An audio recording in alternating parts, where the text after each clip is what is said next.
औलाद का मोह। दिलीप और सुधांशु नाम के दो भाई थे। दिलीप की शादी कावेरी के साथ हुई और सुधांशु की शादी माया के साथ। शादी के बाद दोनों भाई अपनी अपनी पत्नी के साथ खुशी खुशी रहा करते थे। दोनों भाइयों के परिवार एक ही घर में रहता था, साथ में खाना, साथ में घूमना।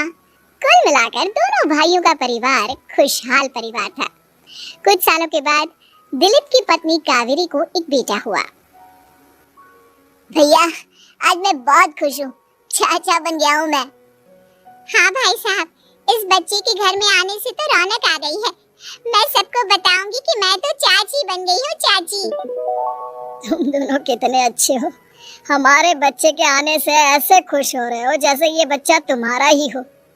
बस भैया, अब आपका बेटा इस दुनिया में आ गया ना, हम भी कोशिश करेंगे कि हमारा भी बच्चा जल्दी से इस दुनिया में आ जाए, और फिर आपका और हमारा बच्चा दोनों मिलकर दिन भर घर के आंगन में खेला करेंगे। कितना मजा आएगा ना। सच कहती हूँ माया, मैं भी उसी दिन का इंतजार कर रही हूँ जब तुम्हारी भी गोद भर जाएगी और मेरे बेटे को एक छोटा भाई या बहन मिल जाएगी। 1 साल बीत जाता है। दिलीप और कावेरी का बेटा अब 1 साल का हो चुका था, लेकिन सुधांशु और माया की कोई औलाद नहीं होती। माया, लगता है कि हमारी जिंदगी में बच्चे का सुख ही नहीं है। ऐसा क्यों कहते हैं? दिलीप भाई साहब का बेटा भी तो हमारा ही बेटा है ना। तुम्हारी बात बिल्कुल ठीक है माया, लेकिन फिर भी हमारा खुद का एक बच्चा होता तो कितना अच्छा होता। हाँ, कावेरी भाभी भी हमेशा कहती हैं उन्हें अपने बेटे के लिए एक छोटा भाई या बहन चाहिए। लेकिन देखिए ना, हमारी तो किस्मत ही कितनी खराब है। हमारे तो सारे ट्रीटमेंट भी फेल हो चुके हैं। डॉक्टर ने भी साफ साफ कह दिया है कि तुम कभी माँ नहीं बन सकती। वही तो सुधांशु, बहुत बुरी किस्मत है हमारी। लेकिन माया, हम अपनी किस्मत को इतना क्यों कोस रहे हैं? हम दिलीप भाई साहब के बेटे को अपने बेटे की तरह ही प्यार कर सकते हैं ना। हाँ जी, बिल्कुल सच कहा। मैं भी वैसा कर सकती हूँ, चाची हूँ। उसे छोटी माँ का प्यार नहीं दूंगी क्या? कुछ दिनों के बाद दिलीप का एक दोस्त दिलीप से मिलने के लिए आता है। अरे क्या बात है दिलीप, बधाई हो बधाई। और घर तो काफी बड़ा है तुम्हारा। वैसे तुमने अपने बेटे के बारे में क्या सोचा है? भैया, और क्या सोचेंगे, बस उसे पढ़ा लिखा कर अफसर बनाएंगे, उसकी पढ़ाई पर खर्च करेंगे। अरे भाभी, आपकी तो इतनी सारी प्रॉपर्टी है, आपको किस बात की चिंता? ले देकर एक बेटा ही तो है। अरे नहीं दोस्त, तुम गलत समझ रहे हो। इस घर में मैं और मेरा छोटा भाई दोनों रहते हैं। इस घर का आधा हिस्सा मेरे छोटे भाई का है। अच्छा, कितने बच्चे हैं तुम्हारे छोटे भाई के? भैया, उनके साथ ना कुछ प्रॉब्लम है। मेरी देवरानी कभी माँ नहीं बन सकती। अरे फिर किस बात की चिंता?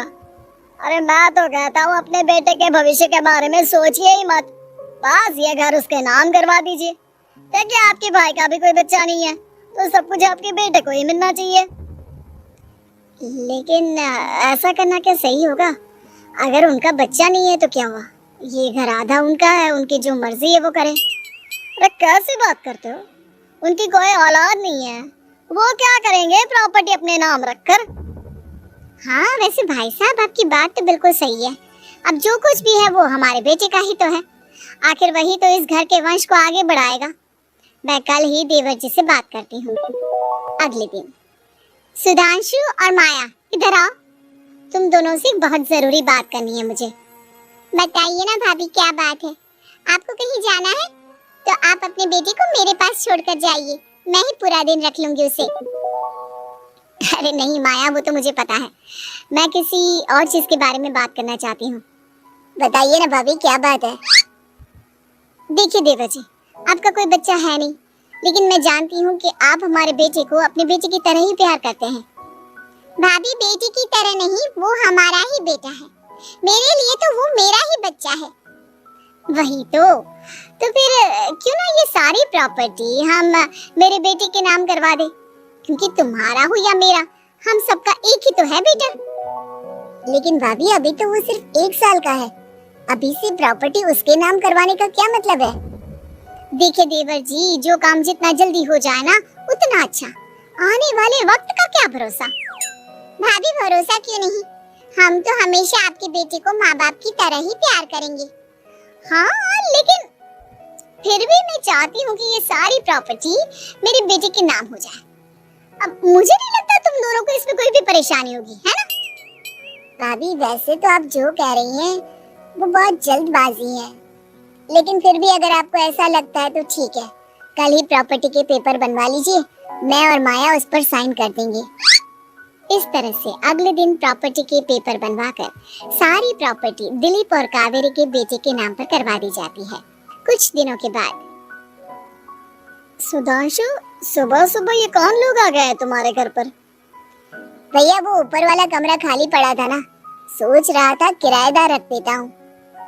लेकिन किराएदार रखने से पहले आपने हमसे पूछा भी नहीं। भाभी इसमें आपसे पूछने वाली क्या बात थी, हमें एक ही कमरे की जरूरत थी, इसलिए सोचा दूसरा कमरा किराए पर दे देते हैं, कुछ इनकम हो जाएगी। अरे माया, ये सारी प्रॉपर्टी अब मेरे बेटे के नाम पर है और यहाँ पर जो कुछ भी होगा उसके लिए तुम्हें मेरी या दिलीप की परमिशन तो लेनी पड़ेगी ना। हाँ सुधांशु, तुम्हारी भाभी ठीक ही तो कह रही है। अब देखो, तुमने खुद अपने हाथों से ये प्रॉपर्टी हमारे बेटे के नाम की है, वह भी बहुत छोटा है, तो इस घर से रिलेटेड सारे फैसले तुम्हें हमसे पूछ कर लेने चाहिए। भाभी हमें तो लगा था कि आप हम लोगों से बहुत प्यार करती हैं, लेकिन आप तो हमारे साथ भेदभाव करने लगी। अरे इसमें भेदभाव करने वाली क्या बात है? और मैंने कौन सा तुमसे कुछ गलत मांग लिया? अरे ले देकर मेरा बेटा इकलौता इस पूरे वंश का वारिस है, सब कुछ उसके नाम है। तुम्हें इस बात से जलन क्यों हो रही है? भाभी माया को जलन नहीं हो रही, वो तो बस ऐसे ही कह रही थी। सब जानती हूँ मैं, इसकी खुद की तो कोई औलाद पैदा नहीं हुई, बस इसीलिए जब देखो तब मेरे बेटे पर बुरी नजर डालती रहती है। देखो माया, कावेरी तुमसे बड़ी है, वो जैसा कहती है वैसा करो।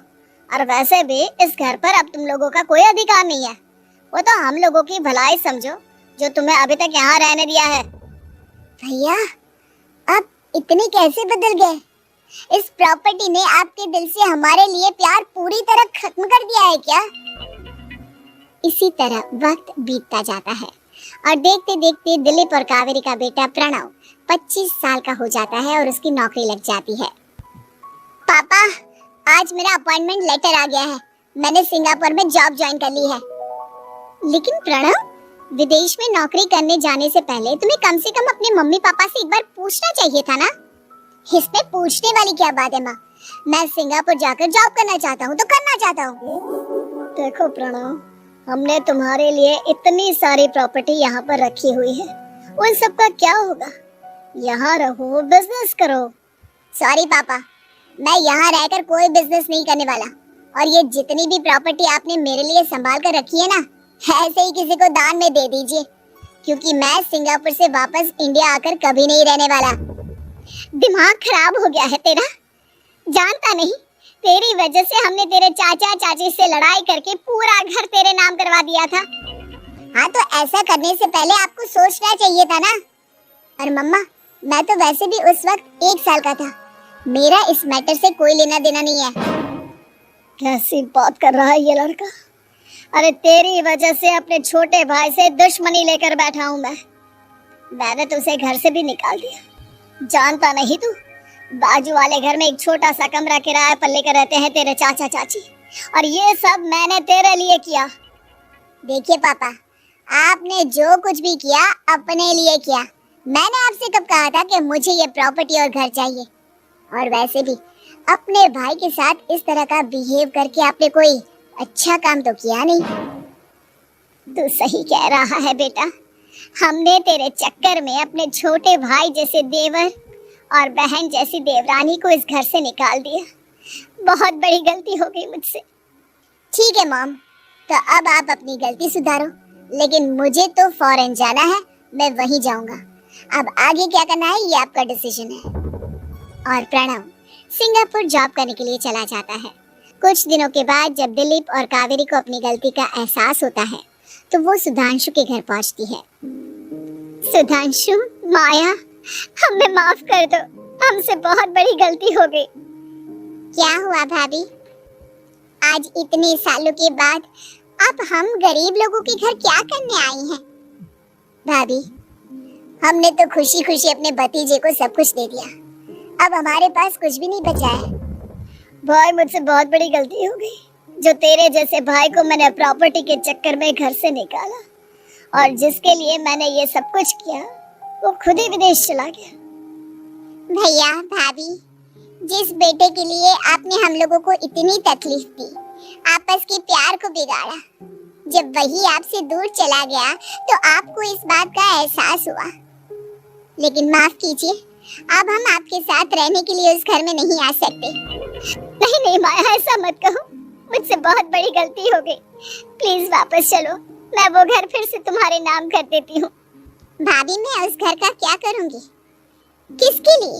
मेरा कोई बच्चा नहीं, मैं तो बस जिंदगी भर आप लोगों के साथ प्यार से रहना चाहती थी, प्रणव को अपने बेटे की तरह प्यार करना चाहती थी, लेकिन आपने मुझसे वो अधिकार छीन लिया। भाभी और भैया, एक सवाल पूछना चाहता हूँ आप लोगों से। जो बच्चा कुछ ही दिन पहले दुनिया में आया हो, जिस बच्चे के भविष्य का आपको पता ही ना हो, उसके लिए अपने पुराने रिश्तों को तोड़ देना, अपने सगे रिश्तेदारों से दुश्मनी मोल लेना, उनके साथ झगड़ा करना, उनकी बेइज्जती करना, क्या ये सही है? कम से कम हमें सही वक्त का इंतजार तो करना चाहिए ना। सिर्फ प्रॉपर्टी के लिए अपने सगे भाई को घर से निकाल दिया, वो भी अपने 1 साल के बेटे के लिए। क्या ये वाकई में सही था? जवाब दीजिए मेरी बात का।